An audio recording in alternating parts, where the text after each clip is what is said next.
அம்மா எனக்கு பசிக்குது, சாப்பிட ஏதாவது செஞ்சு தரீங்களாம்மா?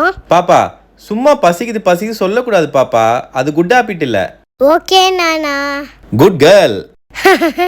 அம்மா இன்னைக்கு என்னன்னே தெரியலம்மா, ரொம்ப பசிக்குது, எதனா சாப்பிட செஞ்சு தெரியா?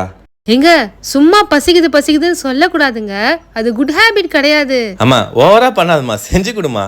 சரி செஞ்சு தரேன். வீட்ல ஸ்வீட் கார்ன் இருந்துச்சு, ஸ்வீட் கார்ன் வச்சு ஸ்வீட் கார்ன் பக்கோடா செஞ்சிருந்தேன். ஒரு மிக்சிங் பவுல்ல ஒரு கப் வேக வச்ச ஸ்வீட் கார்ன், ஒரு பெரிய வெங்காயம் ஸ்லைஸா கட் பண்ணி எடுத்துக்கலாம், இஞ்சி பூண்டு பச்சை மிளகாய் பேஸ்ட், பொடுசா நறுக்கிய கருவேப்பிலை, பொடுசா நறுக்கிய கொத்தமல்லி, ஒரு ஸ்பூன் மிளகாய் தூள், ஒரு ஸ்பூன் தனியா தூள், அரை ஸ்பூன் கரம் மசாலா, 1/4 ஸ்பூன் மஞ்சள் தூள், ஒரு ஸ்பூன் உப்பு சேர்த்து நல்லா கலந்துக்கலாம். இந்த பக்கோடாவை நம்ம இன்ஸ்டன்டா சீக்கிரமா செஞ்சிடலாம். இப்போ இதோட ஒரு கப் அளவுக்கு கடலை மாவு, 2 டேபிள் ஸ்பூன் அளவுக்கு அரிசி மாவு சேர்த்துக்கலாம். இதுல ஃபர்ஸ்ட் தண்ணி எல்லாம் சேர்க்காம அப்படியே பிசைஞ்சு விடுங்க. மாவு நல்லா கோட்டானதும் கொஞ்சமா தண்ணிய கையில விட்டு தெளிச்சு பிசைஞ்சு விடுங்க. ரொம்ப தண்ணி ஆயிடுச்சுன்னா பக்கோடா கிறிஸ்பா இருக்காது. நம்ம கையில எடுத்து விட்டோம்னா நான் காமிக்கிற ஸ்டேஜ்ல இந்த அளவுக்கு மாவு இருக்கணும். இப்ப கடாயில எண்ணெய் சூடானதுமே நம்ம செஞ்சு வச்சிருந்த இந்த கார்ன் பக்கோடா மாவை கொஞ்சம் கொஞ்சமா கிள்ளி நம்ம எண்ணெயில போட்டுக்கலாம். மாவு எண்ணெயில போடும்போது லோ ஃப்ளேம் வச்சு போடுங்க. போட்டதும் ஒரு நிமிஷம் கழிச்சு நம்ம கரண்டில திருப்பி விட்டா போதும். எண்ணெய் சொர படங்கி நல்லா பிரவுன் கலர்ல வந்ததும் நம்ம எண்ணெயில இருந்து எடுத்துடலாம். அவ்வளவுதான், சூப்பர் அண்ட் ஈஸியான corn pakoda ready. Sweet corn வாங்கினீங்கன்னா ஒரு முறையாச்சும் இந்த பக்கோடா செஞ்சு பாருங்க. உங்களுக்கான விடுகதை: 7